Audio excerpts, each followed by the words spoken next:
Welcome, everyone, to the Penny Stamps Distinguished Speaker Series. My name is Christina Hamilton, the series director, and today we are thrilled to present sculptor and foremost contemporary artist of Cambodia, Sopheap Pich. Big thank you to our presenting partner, the University of Michigan Museum of Art, or UMA. And please note, brand new logo for UMA, just unveiled. They've been an integral part of realizing this moment today, and we thank them and also our series partners, Detroit Public Television, PBS Books, and Michigan Public. This program today is part of Angkor Complex, Cultural Heritage and Post-Genocide Memory in Cambodia, which is a special exhibition which will open at the University of Michigan Museum of Art on Saturday, this coming Saturday in a couple days, and run through July. This is a group exhibition bringing together 80 works of art spanning a millennium to present how visual culture of Cambodia and its diaspora has changed in the face of upheavals. And the exhibition features two works by our distinguished guests today. So many generous donors have helped to make the exhibition and this programming possible. And while you can find a complete list of donors on UMA's website, which is also new and you should go check it out, we do want to recognize a few folks here today. Mark and Julie Phillips, the U of M Provost and President, the Ross School of Business, History of Art, the Center for Southeast Asian Studies, and Asian Languages and Cultures.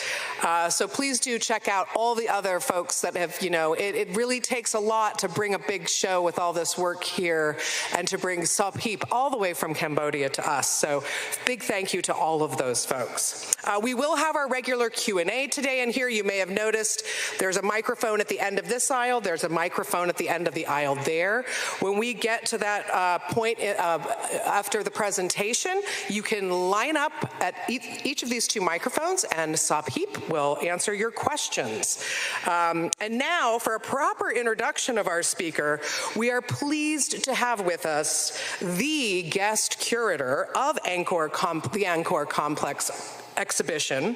He is an associate professor here at the University of Michigan in the Department of the History of Art, and he studies South Asian, Himalayan, and Southeast Asian art, architecture, and visual culture, and has been involved with projects at many museums. Please welcome to the stage Dr. Nachiket Chanchani.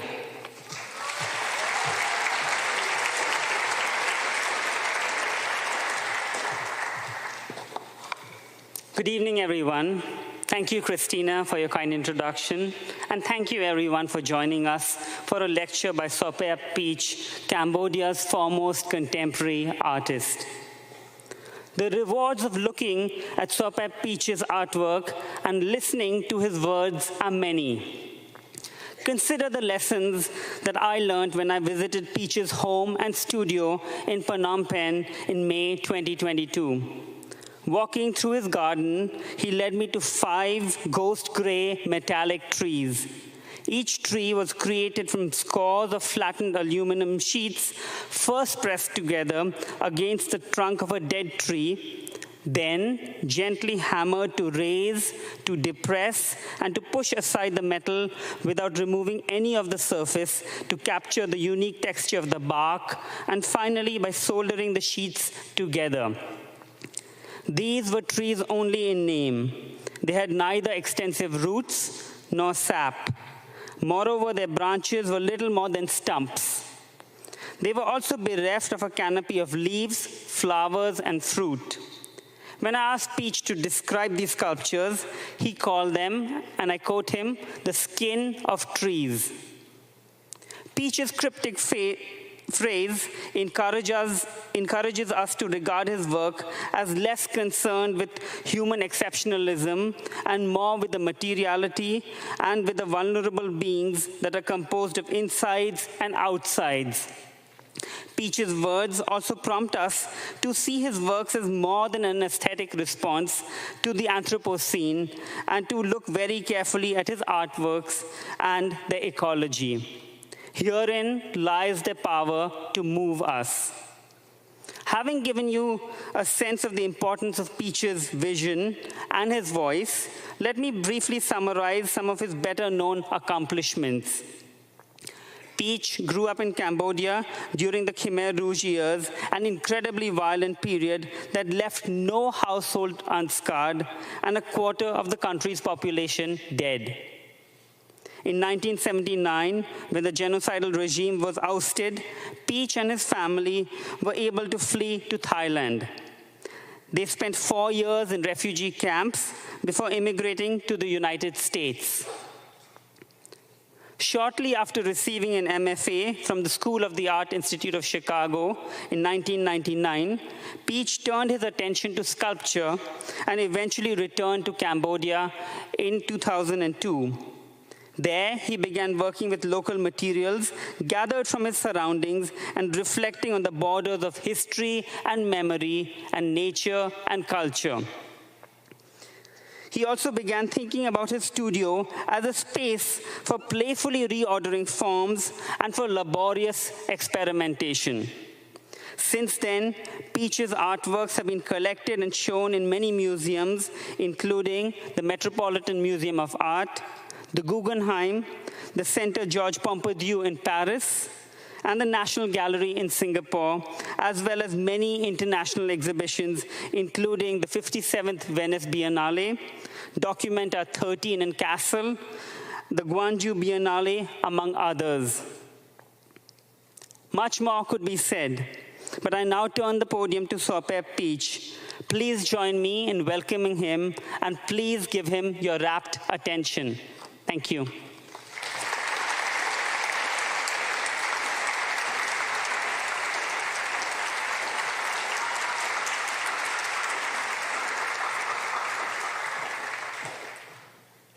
Hello, everyone.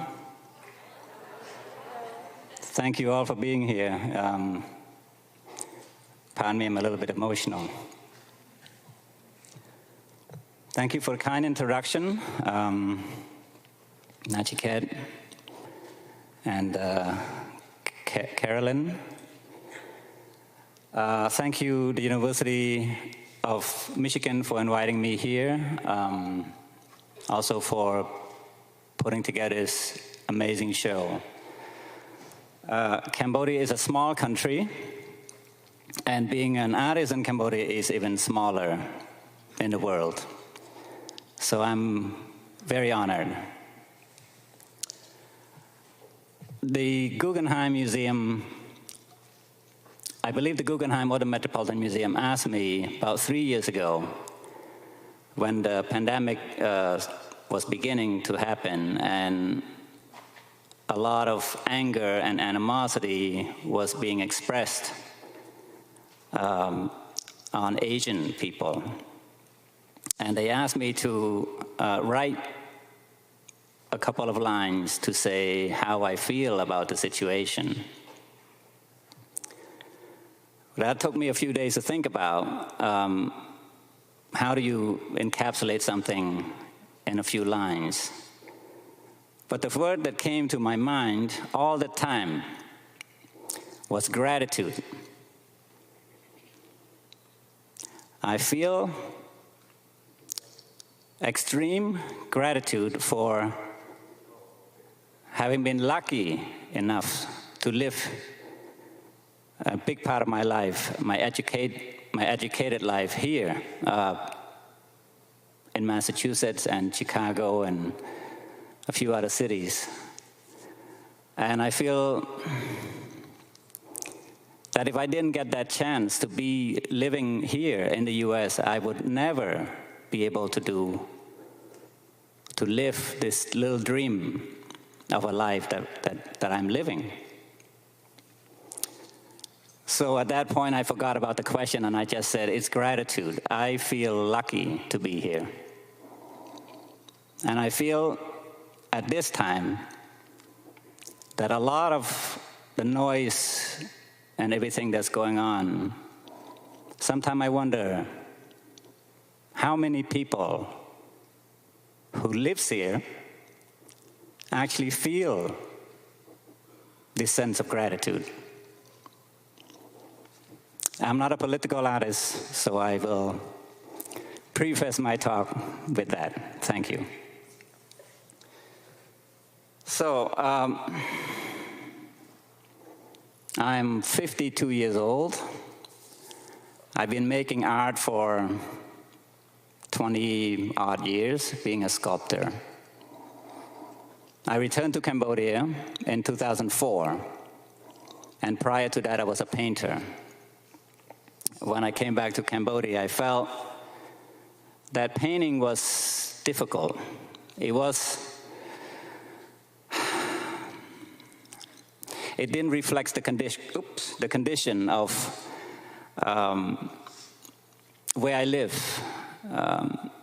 So somehow I turned to sculpture by just complete coincidence. And my work, as you will see through the talk, has a lot to do with nature. The way that nature have taught me sort of the mystery of life, the unknown, the freedom, the limitation, the vulnerability. So you will see that my work is not, they don't tend to have eyes or nose or speech or visible sign of a language.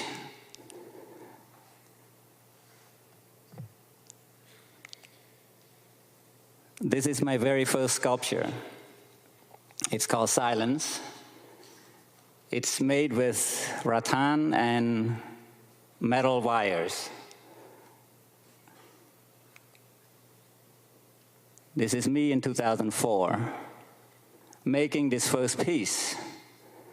I felt so liberated. I felt like I was a child, like I was making a toy.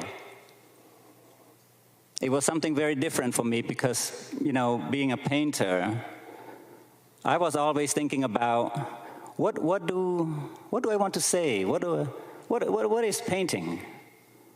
Well, the history of painting is long, and the actual technique is so difficult. You learn the technique, and then you go, what do you say with it? And at that point, I felt like, maybe I don't need to say anything. But how can you paint if you don't want to say anything? So this is where I experimented with rattan for the first time, simply because there were shops that were making furniture all around me, because at the time I was very poor. I mean, 2 years into living in Cambodia, in Phnom Penh, the capital. A lot of people around me were making furniture, so I said, can I just buy a few rattan from you? And so I made this sculpture, and then I made my second sculpture by the encouragement of a very beautiful man, the director of the French Cultural Center in the city, who came to see me. For the first time, I've never had anyone that important came to see me. So he saw that one sculpture and he said, this sculpture gives me goosebumps, the one I showed you before. And he said, this is, to him, this is the first modern art he's ever seen in Cambodia. My head was spinning. I didn't know what he was talking about. But he said, if you want to pursue this direction, he will help me. He will buy some photograph of mine. He will try to get me some money from the French government so that I can live for maybe 3 or 4 months and go deeper into this activity. And I took him up on it. His name is Guy Isongju. So this is called Cycle. So the first sculpture was about basically a form of a pair of lungs. And this sculpture is based on 2 stomachs. At one point, I decided to connect them together. And so that's where I was working. And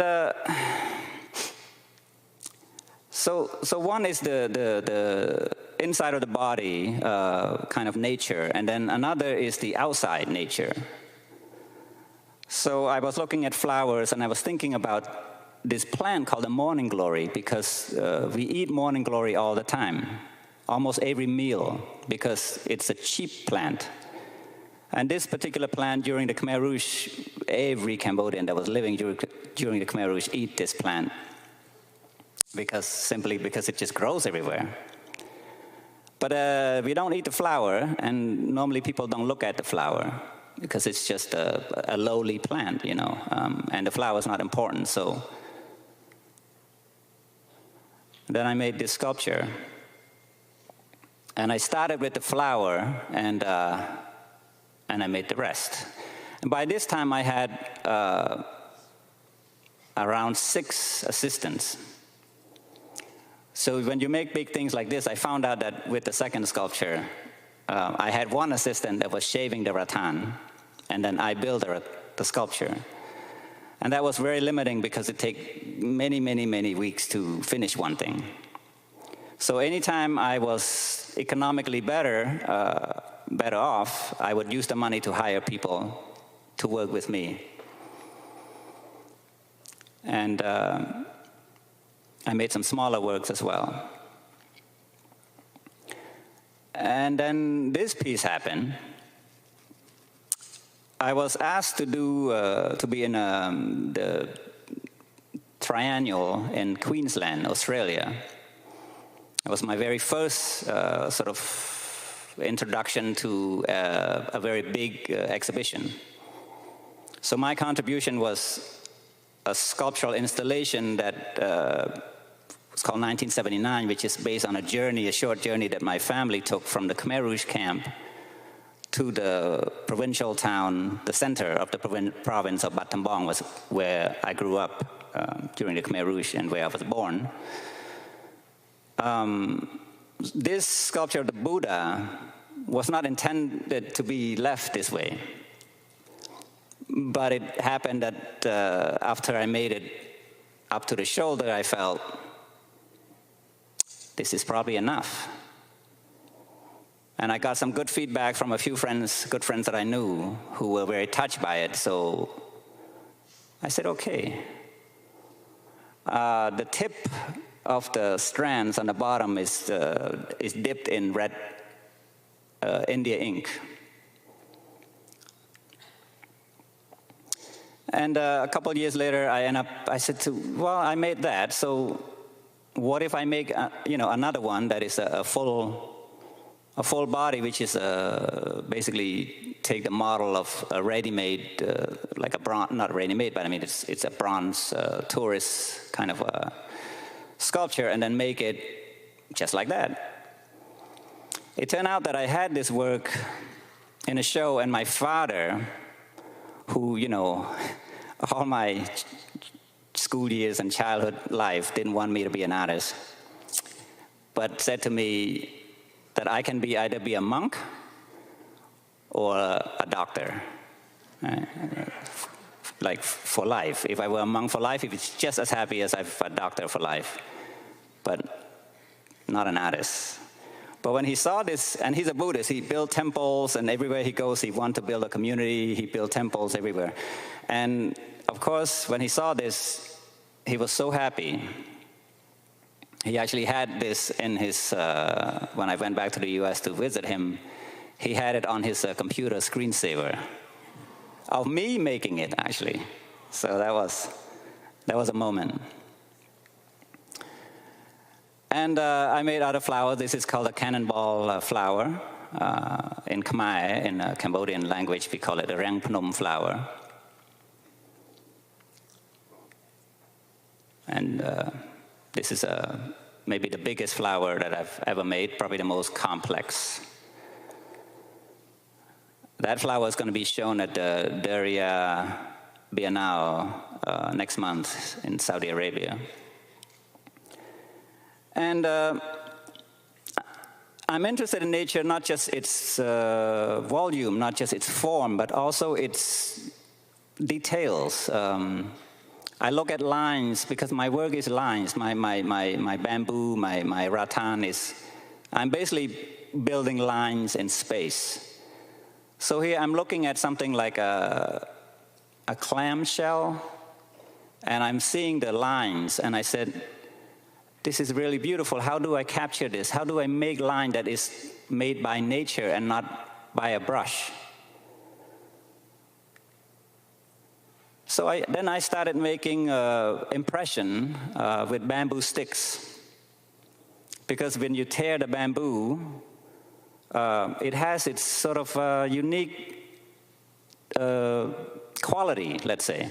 And I mixed the ink, kind of watercolor, with my own mixture of different pigment and gamma arabic and water, so to get it to a certain consistency, and then pressuring it on watercolor paper a certain way, a certain composition.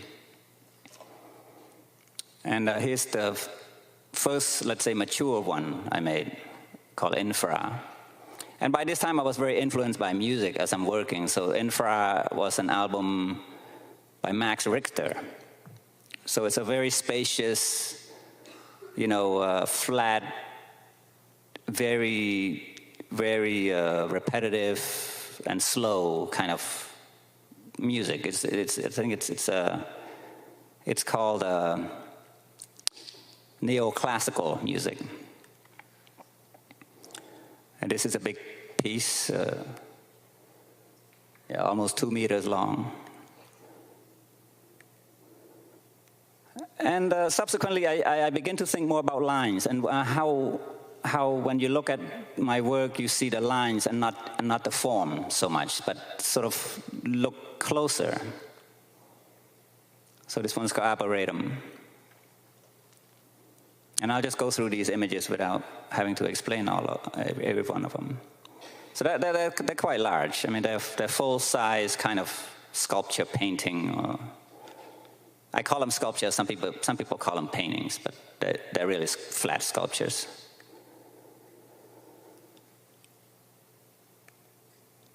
And I use burlap. And here's my first painting that I do that is black. My teachers always said, don't use black because black takes in the light, and it kills all other color because it's so strong. So here I am using charcoal mixed with beeswax and Damar resin, which is a technique called encaustic. Those of you who are artists, you know this technique. It's made famous by Jasper Johns.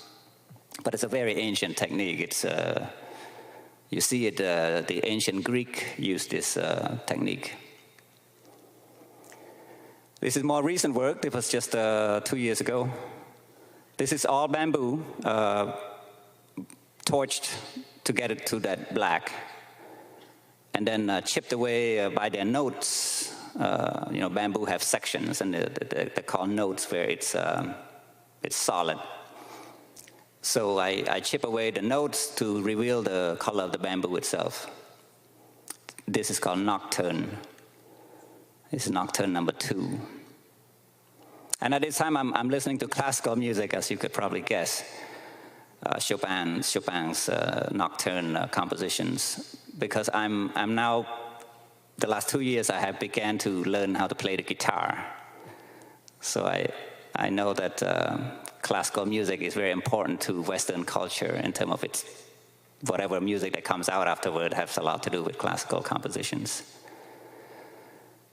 This one is called Fleeting Voices, and I began to use some rosewood sticks that has been growing in my garden. This one I use antique wood on one side and bamboo on another side, and those little spots are let's say buffalo hide, buffalo skin, which we use to make drums and different musical instruments, mostly drums. This is all aluminum. I began to use aluminum that thrown away, that is ready to get melted down, recycled, so-called. I'm interested in their used quality. There are certain patina, certain holes and coloration that is made by,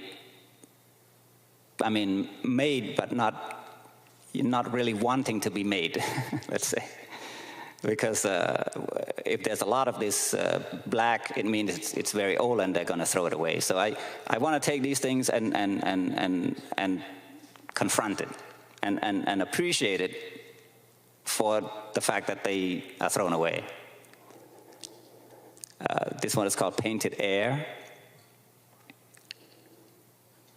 This one is called Shoreline Crest. This is 2 meters, which is, I don't know how many feet that is.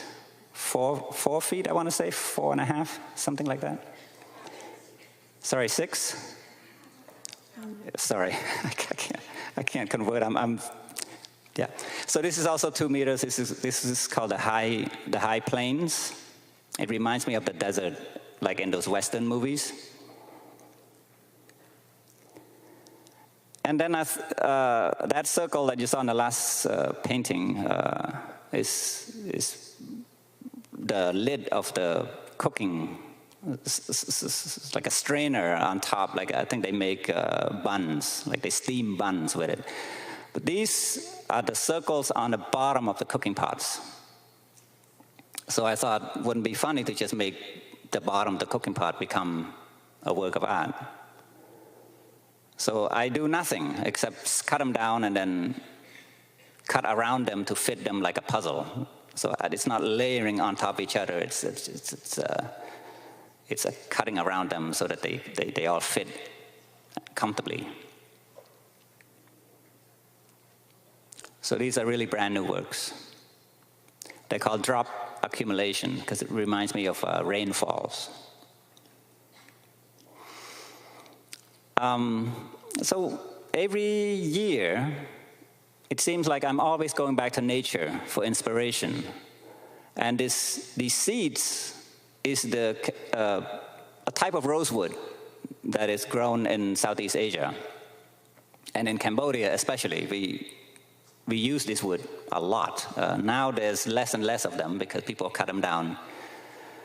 Because at one point, or let's say the last 30 years, it's been easy to cut them down. Now we don't really see them in the wild anymore, except where temples are and people protect them. So, but I plant them in my garden and they produce these fruits, so I've been making works with them. This is already, I think this work is maybe already 10 years ago. Experimenting with different kind of rocks. Sometime I find them and when I travel, sometime I buy them from people who sells rocks. So like sandstone, different kind of marbles. We don't have very good marbles in Cambodia. It's all very, it's usually just stone. So this one is called Big Seed. This one is at the Mori Museum in Tokyo.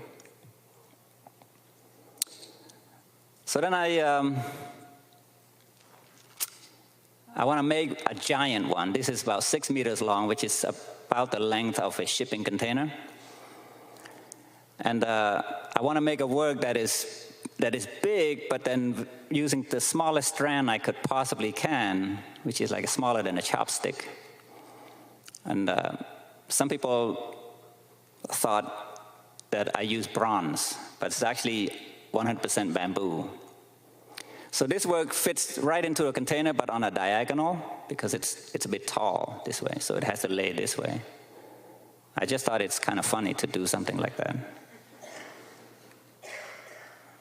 And that's, kind of a side view. So it's taller than me by a few meters,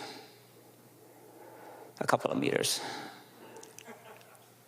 And this is, I began working with glass about 2 years ago.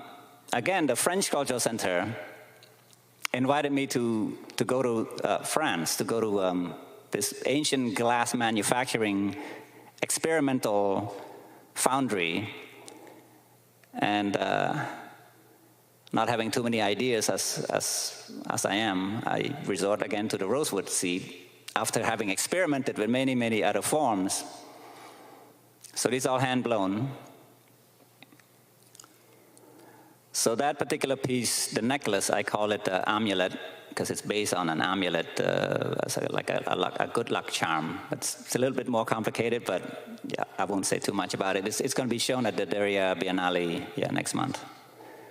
So in this case, I don't do anything except plan and look and tell other people what to do, which is kind of nice. And you know, glass is very special. Seed pods, once again, this is of a tree called the ordeal. Yeah, I found them in Singapore. There's a story behind it too, but I won't go into it. I did some small drawing, and then I made a bigger one.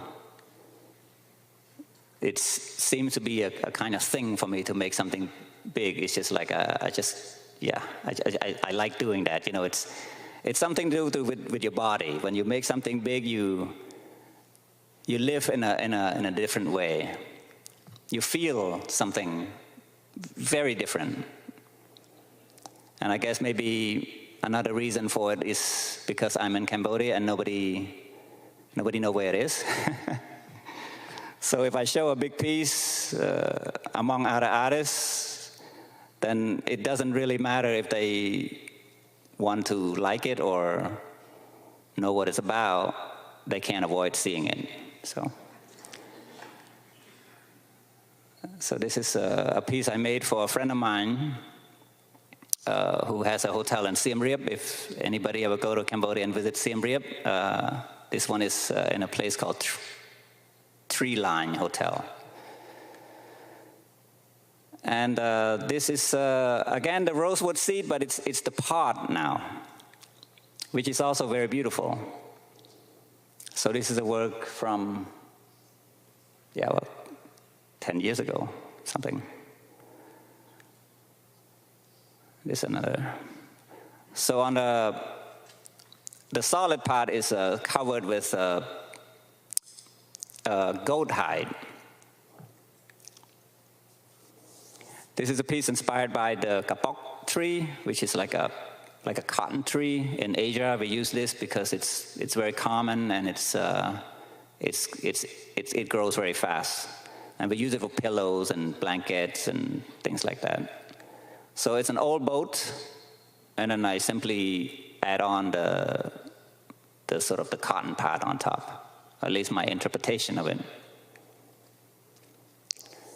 This place called Monument, I think it's in this show, I think. You'll find out tomorrow. So stone, sandstone, which is a very traditional material for Cambodian sculptures. So finally, I get to use a traditional material. In a sense, that art is, that is used for art. And the rain tree on the bottom. Rain tree can grow very fast, and it's not illegal to cut. They don't mind if you cut a rain tree down. So they're quite common. On the top of it is a spiral shape of a rattan. And so I combine the three. You have to carve it to sit the rattan inside the sandstone, which was a bit complicated, but we figured it out. This is my farm. I got lucky and I traded a couple of sculptures for a friend of mine who owned a big piece of land. And he was a German doctor, so he wasn't going to make a farm out of it. So he said, well, why don't you take it, and I'll take a couple of your sculptures. So he's a doctor of skin. So I just happened to have made a sculpture of a hair strand, like a piece of hair in bamboo. So he took that one and a rosewood, one of those rosewood sculpture in stone that you saw earlier. There's a river to cross to get to the farm, so we had to build a bridge. That's the gate. As you see in the distance, there's a bridge. This is my staff. This is my sculpture staff. And now we are farming. I'm not sure how they like it. Somebody has to do it. We're planting coconuts. This is about a year or two ago. This is about 6 months ago. This is what it is now. It's producing fruit. It's already 4.5 years. So we're actually beginning to sell some coconuts. We're not making any money from it. We're saving it like in a piggy bank. This is this is my staff. He's the most loyal person. He drives me around when I need him. He also takes care of the farm. So he's saving the money from selling the coconut. He's going to buy some cows with it. So maybe next year I will have some cows. So having a farm in the mountains, I get to come very close to big trees. On my farm, there's also a lot of big trees, but there are trees that, dies. Maybe lightning hit them, things like that, or people cut them. So this one was basically right, it's the path that leads to my farm. And then one day I saw it like this, someone cut it. And then a week later, the tree was gone.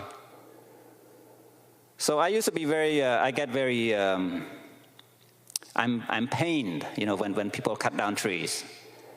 So I said to myself, well, it's an old story to blame people that have to make a living this way. This is desperation. It's not legal, first of all, to cut trees, secondly, to steal trees. But this is what people do. But I thought, instead of feeling pain, what can I do about trees? What can I do? What can I do to make up for this pain? What can I do? I started making sculptures that uses, I'm going a little fast here, but I'm trying to get to this point where I'm making trees, but I'm going a little too fast, sorry. These are things from the farm. These are bamboo pieces that, when you clear the land, you get all sorts of bamboo, and some pieces of bamboo grow this way. It's pretty crazy. I have to connect two pieces together to make it all look like this, but it was almost finished already. It's almost like this in nature, finished. So here we are. So making sculptures of trees is a very laborious process, as Professor Nachiket was saying in an introduction. It's beating metal with a hammer around a tree and then taking it apart each piece by piece and then put them back together piece by piece with grommets, like the word is rivets. It's not a nail. It's like a staple. So this is one species of tree. It's a myrtle. In English. There's many different kind of myrtles, but this particular myrtles grow in Cambodia. Its bark is very silky and white. And I tried to plant these trees, but it didn't grow because they take it from the jungle, I guess, and then they cut the root and the branches, and they put in the ground, and sometimes they do grow, but most of the time they don't, because they're a wild tree and they take many years to get this big. So I made this sculpture. It's called La Danse, and it's based on a Matisse, the Matisse painting with the 5 dancers. And this was shown at the Guangju Biennale in Korea. Now this piece, I don't have a title for it yet. I just finished it before I came. And it's a vine that I bought when I first built my studio 12 years ago, 10 years, 11, 12 years ago. And she's been sitting, first of all, sitting outside for a long time, and then it was sitting inside. And then finally, we made it. The same technique. I mean, it's obviously very much more laborious and complex because of all that twisting and turning. So when I say pots and pans, these are the pots and pans. And I'll just go through these images. Now we're at a stage where we're talking about process and my team, so I won't say too much, I'll just go. So you see where we work. We used to cut our own bamboo, and now we're making more sculptures, so we are buying bamboo. This is the Mekong River. And they float this down, and we go and we select them, and then we bring them back to the studio. We wash them if they're dirty, and then we prepare. We're boiling rattan in a diesel oil because it takes away the sugar content and water, and it makes them stronger. So these are just... So this guy's been with me for 15 years. So we have a family of 9. Then we have a cook and a gardener as well. And so I have a pretty big team, I have to say. I'm lucky. I think this is the last slide in the presentation. This is me working. There you go.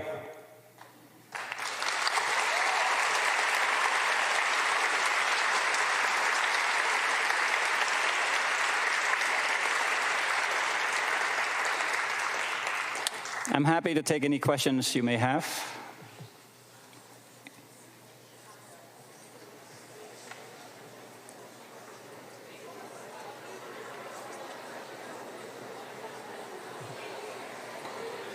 And thank you for having the patience to listen. Yeah. It's finished. You did so. Thank you so much. That was so amazingly interesting. Such beautiful work. Well, folks, as we can see, people are lining up here, and I'll hand this to you and see how much time we have. Okay. Sir, go for it.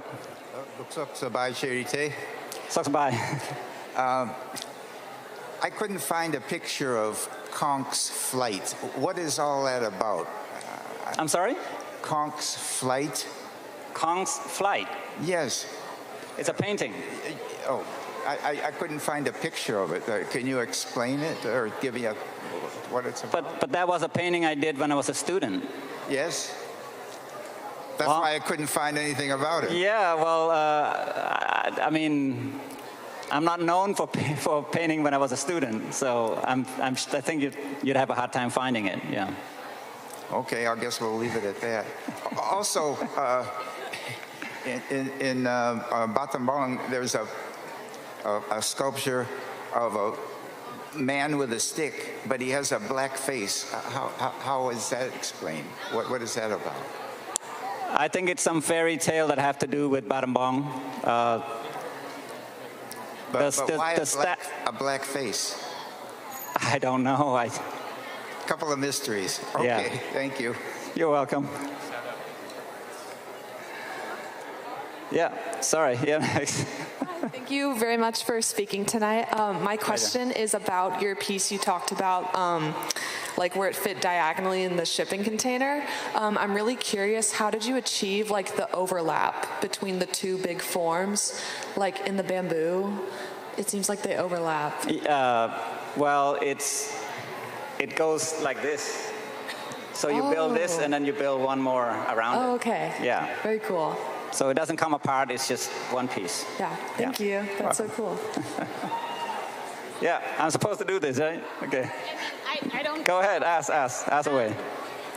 Whenever I look at your sculptures, I think about the light and like shadows, because that's also its own separate piece of art, right? Like if you move the light, do you consciously think of when it's going to be shown, where the lights are going to be placed, and where the, like, it's huge, right? So Yeah. I could focus either on your sculpture or its shadow or its multiple shadows.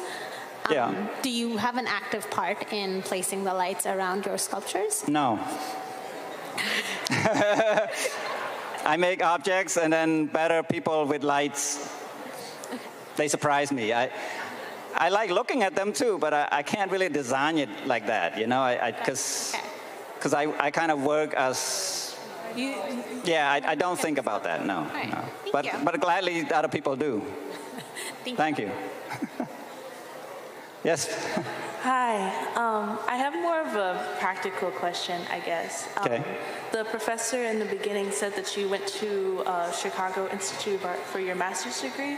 Yeah. How did you like your experience, and would you recommend a master's for a senior that's going to graduate this year? Great question. I absolutely do recommend, yes. Wholeheartedly. I think choosing to do art is a very difficult proposition. It's I don't know how people do it. It's incredibly difficult to find time to have space for your parents to allow you to do it. So when you get to that point where you can at least go forward with it without somebody stopping you, I think you should go to the end and just get the most of the education that you can. Then you have the rest of your life to suffer. Thank you for sharing. Welcome. Can you hear me? Yeah.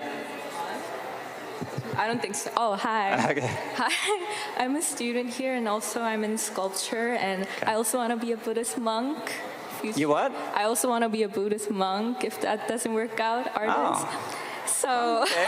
Well, my father likes that. Yeah. Okay. Yeah. So, first of all, how's your experience as like an artist making sculpture, and about your Buddhist first piece, like the Buddha piece, like a halfway done piece? When do you think your sculpture is finished, and how do you finish? Oh, yeah. No, that's a great question. I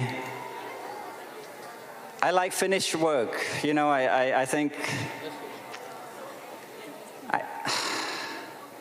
I like things that are done with care, right? And to me, you bring it to the end. You bring it to a stage where you can't do any more to it, or take anything more away from it.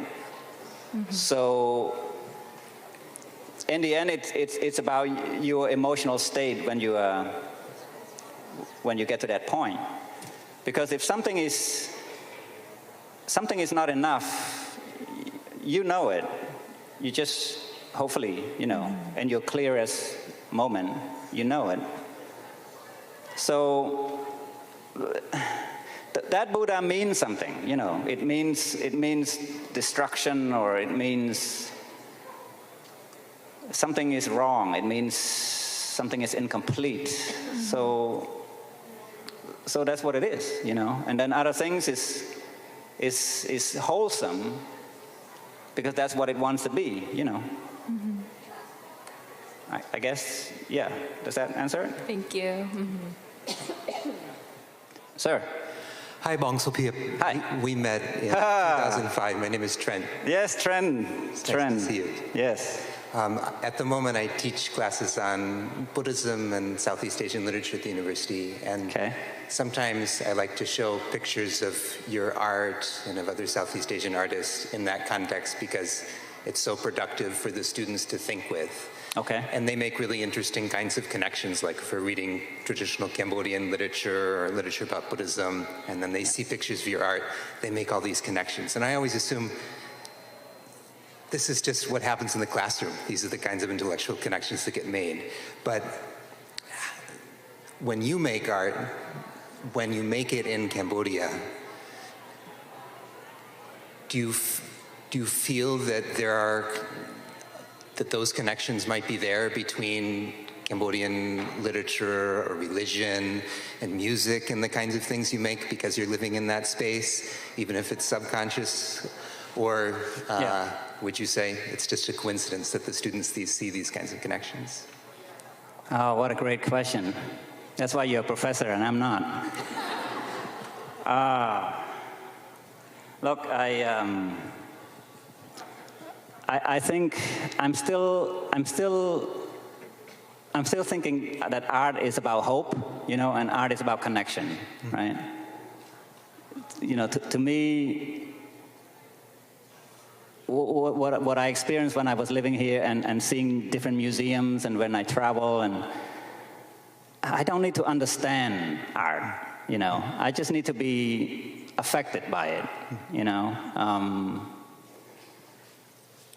and I'm a young artist, I don't have a complete knowledge of my own work, so. But I'm always hoping that there is such a thing as some sort of universal, universal vibration, maybe? Because when I listen to music, I also don't understand music. I have no clue about music structure, about how there's a minor key or a major key and how you're supposed to feel. And I just listen to something and go, that's really good, So I still feel like art has the ability to connect people universally. Yeah. I think when I was a student, there was this sort of debate in class that there's no such thing as universality in art. I don't know, that seems to me a bit pessimistic, Because every culture have art, right? And when you break it down to its bare minimum, bare structure, it's a lot similar to each other. So couldn't we say that there is some universality quality in art, right? I mean, you're a Western guy. I remember I met you in Cambodia and you were singing Smote. You're like the best Smote singer I've ever heard. And I was just like, wow, this guy is singing my language. This amazingly spiritual music, right? Which is a lot of voice, a lot of tone. So, I don't know. I guess that answered it, no? Oh, absolutely. Thanks so much. You're welcome. Really appreciate it. Yes. So my question was, what inspired you to be an artist or a sculptor?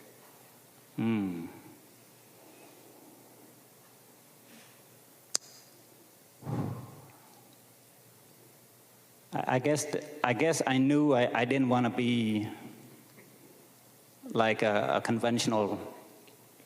I didn't want to walk the conventional path, I mean, if I admire musicians and poets and writers and cinema and paintings and sculptures, and then everyone tells me that if you do that you're just going to be a miserable person, right? Because you're not going to make it. I'll tell you a story. So my father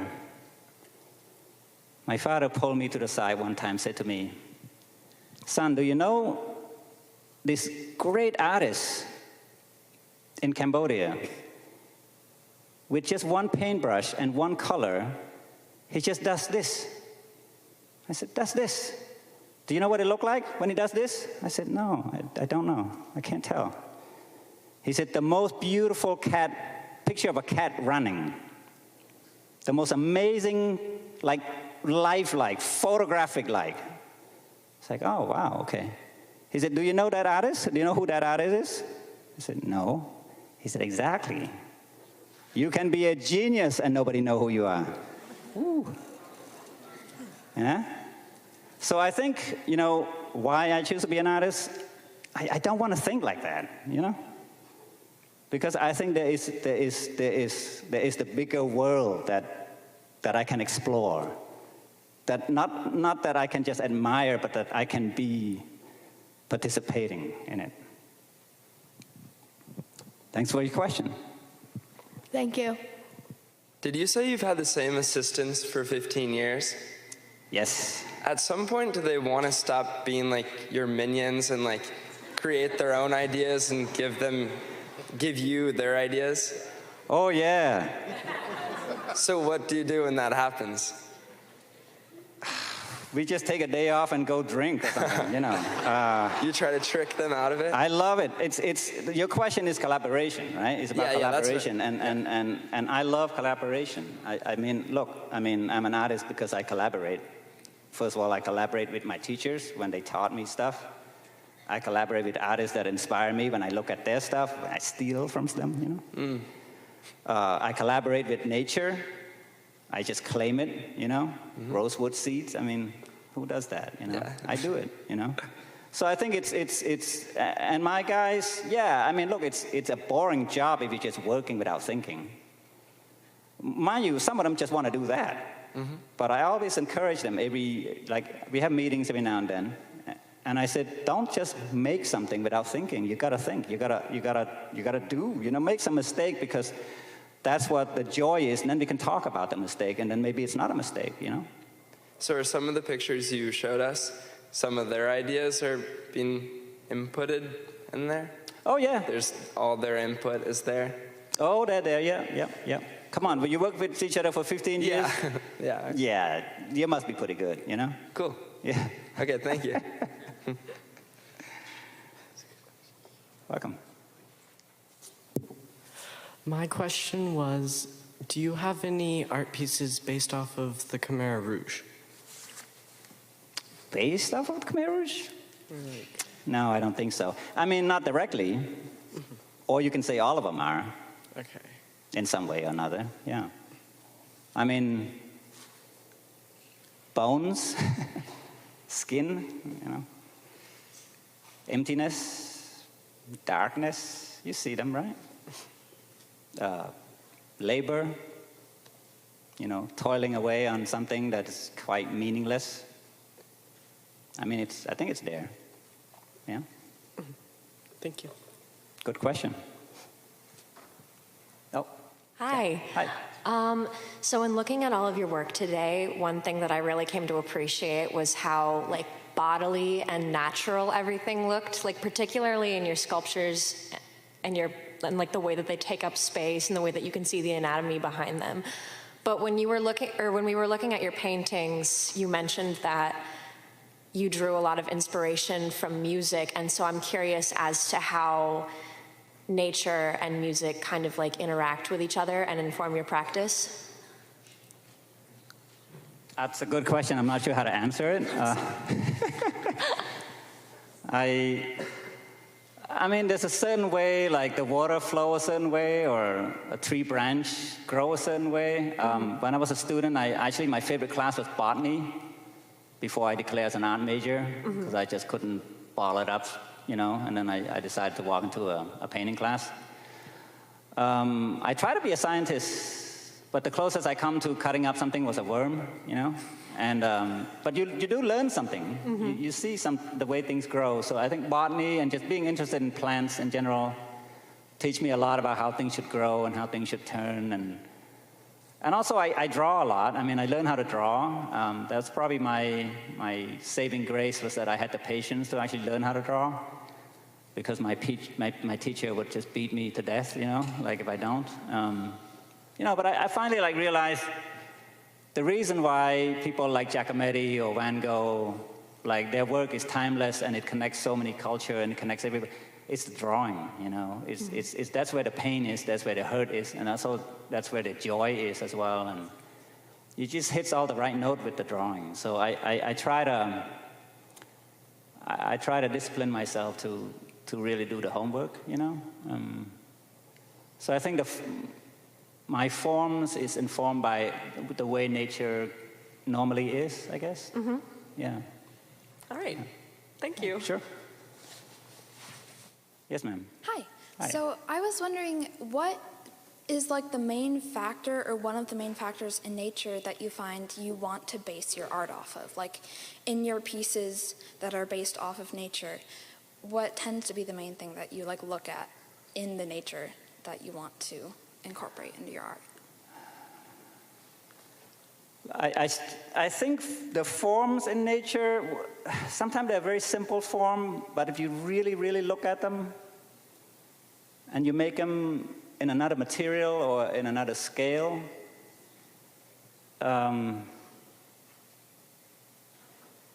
it gives you a sense of, I don't know, it's nourishment, you know? It's nice to work off of nature instead of politics, if that answers anything.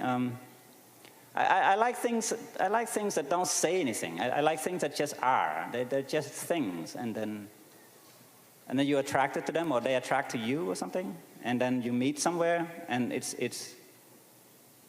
a way to, I don't know. It's a way to celebrate them, but in a significant way. Not just putting something on a table and call it art, but actually really to translate it into something that takes labor and energy and, yeah, does that make sense? Cool, thank you. Okay. Hi, thank you for that beautiful lecture. I just have a couple questions related to influence and how you translate that into sculpture, but you talked about your father's relationship with Buddhism, and I was just curious what influence, if any, you see it on your work. And then my other question was just related to, you spoke of looking at the lines in nature and translating that into sculpture, and I was very curious, now that you're listening to more music, with the process of trying to translate notes or sounds, maybe translate is not the right word, but to bring that to sculpture, if that feels different than finding the lines in nature. Thank you. Oh, I'm sorry, I'm not sure if I got, can you make it a little simpler? Yes, first question about Buddhist influence, and second question what about the Buddhist? Oh, just if it has influence on your art. Oh, yes, because you spoke of your father's relationship. Okay. Let me answer that one Yes, first. thank you. Well, I come from a country that is built on Buddhism. Everything about Cambodia is Buddhism. I mean, there are temples everywhere, and some of the grandest temple on the planet. So it's just ingrained in the culture. And I don't go to temples, but I read a couple of books, very simple books on Buddhism, and I do meditation. I think, from my own perspective, Buddhism is about nature. Buddhism is about acceptance of that we are part of nature, and what we do revolves around nature. So I guess I'm a Buddhist in that sense. I don't have a problem with it.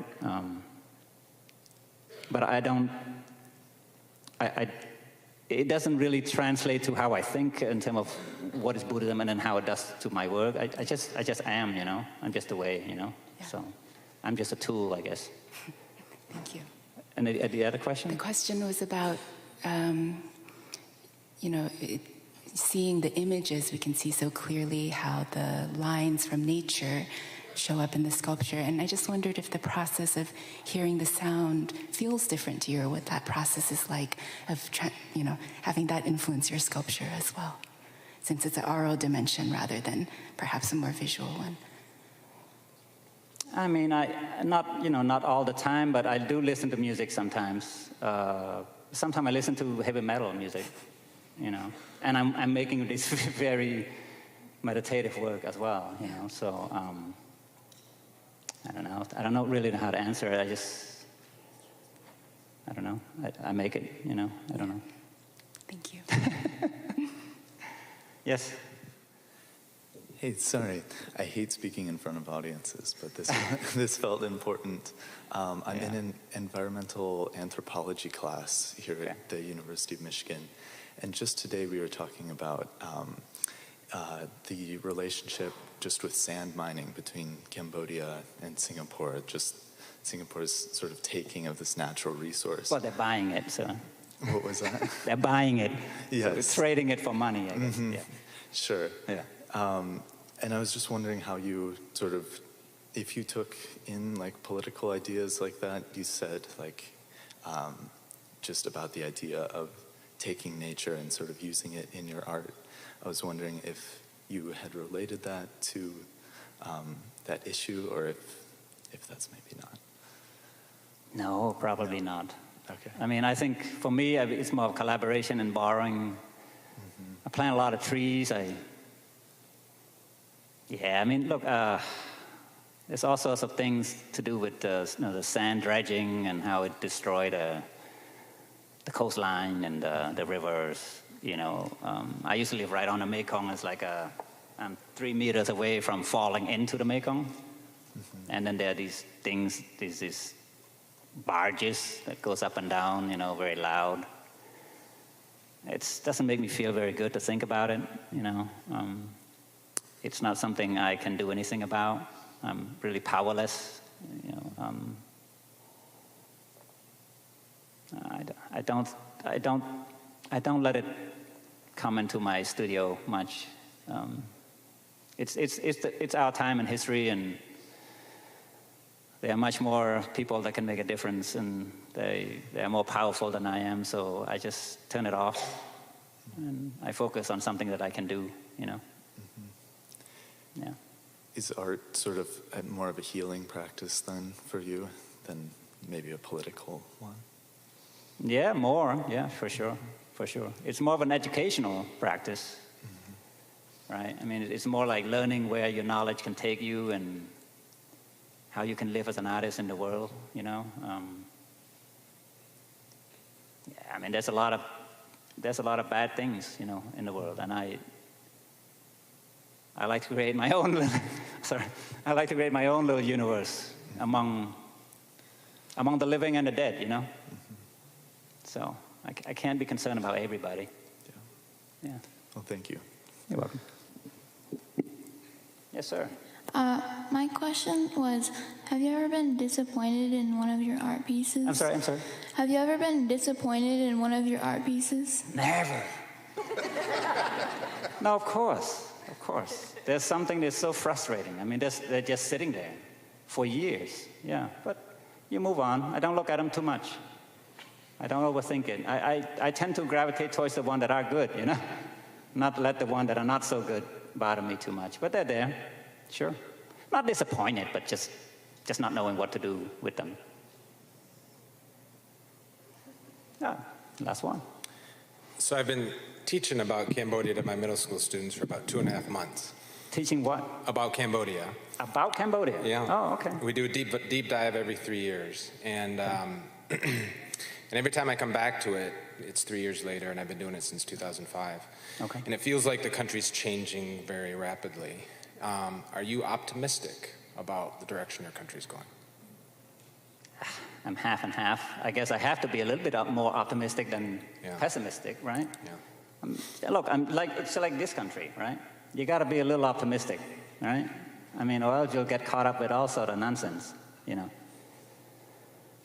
I mean, we are a developing country, and we've been trying to sort of revive ourselves from cutting each other's throat, you know. I mean,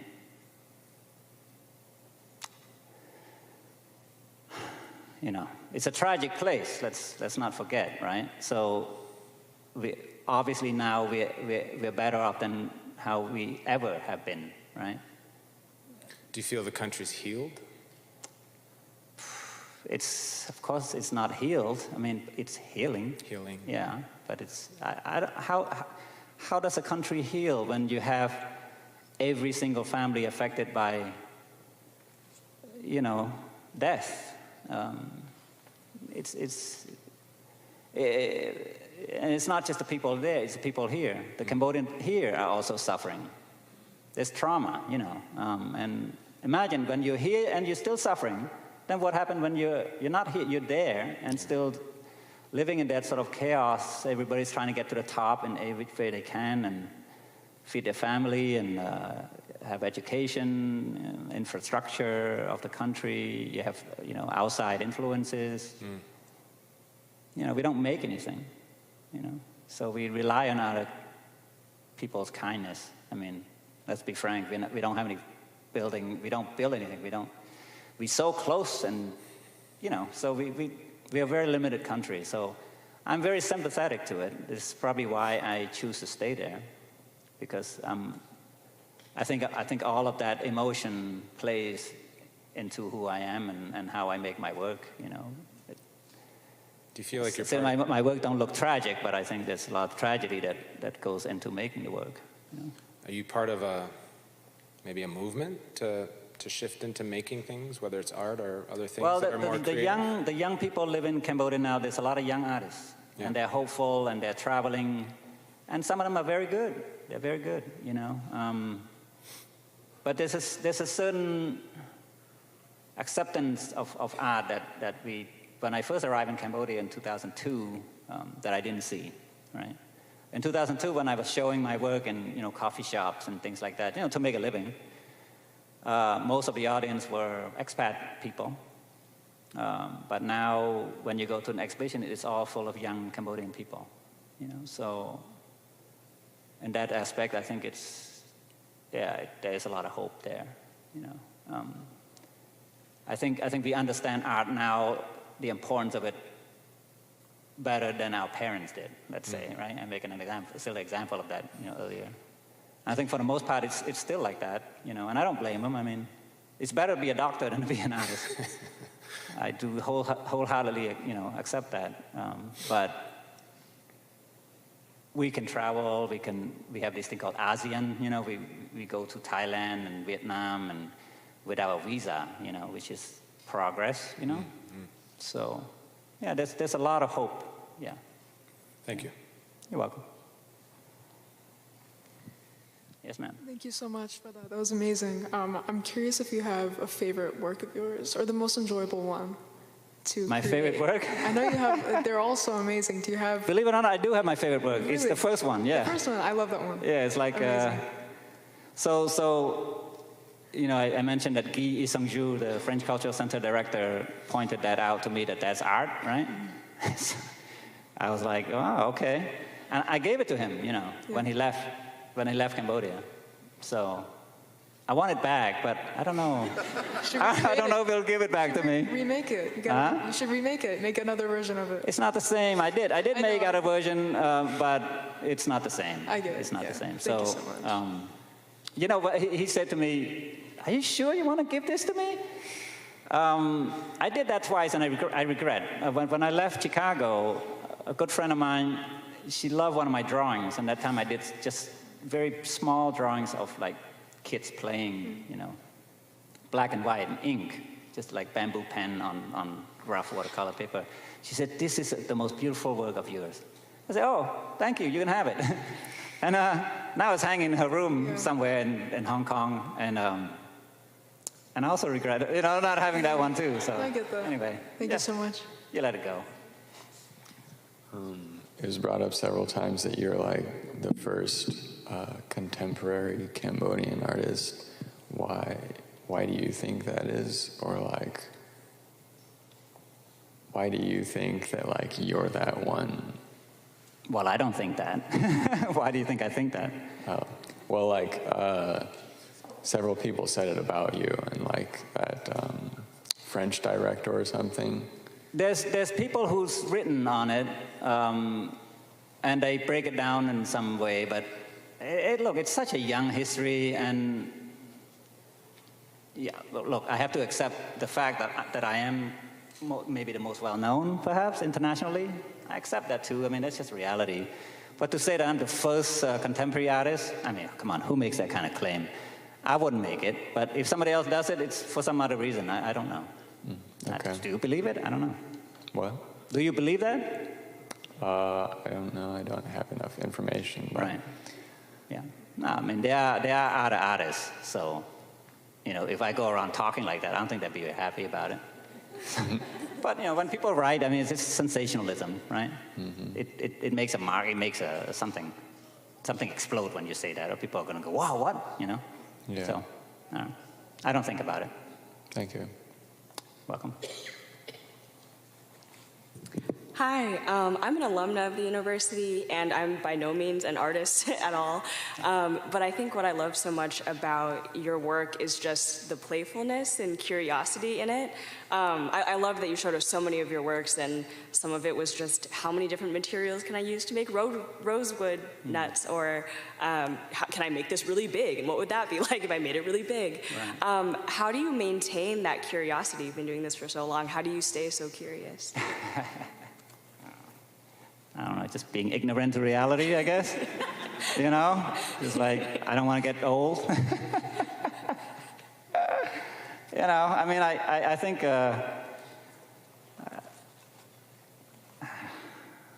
it's important for artists to stay curious and young. I think it's important for anybody. I don't have kids, so maybe that's part of it. I mean, when I see people with kids, they get old real quick, you know? No. I'm married, but we don't have kids. We have dogs, which make us younger, so, yeah. I think as an artist, you have to stay curious, and that's just the way it is. I don't know if you have to, but you just are, you know. Because there's no thing, you know what's exciting for me now is contemporary music. And this is like, sometime like last year, 2 years ago, I felt like there weren't anything interesting to listen to. And then all of a sudden, thank God for YouTube. I mean, there's just new stuff, and you go, wow, who are these guys, you know? You know, right now, the music that I'm interested in is the music that have the appearance of no ego, you know, where people just get up and play, and when they do a video, they don't need different camera angles and cut and paste, you know. It's just people playing instruments and sing, and sometimes they wear a mask, or they wear a wig, or they don't look at the audience. I love that, you know. There's something humble about that. So that's one of my curiosities. Yeah. Thank you. Welcome. Sir, you wait until the end. Difficult. Well, I just want to say thank you very much for coming. I just found out about you, and I just saw your pictures when I was in Chicago. Oh. That was a long time ago. I said, I'm going to send it to you. Oh, really? Yeah. Oh, wow, please. Thank you very much for coming. Oh, please don't. Yeah, sure. Thank you.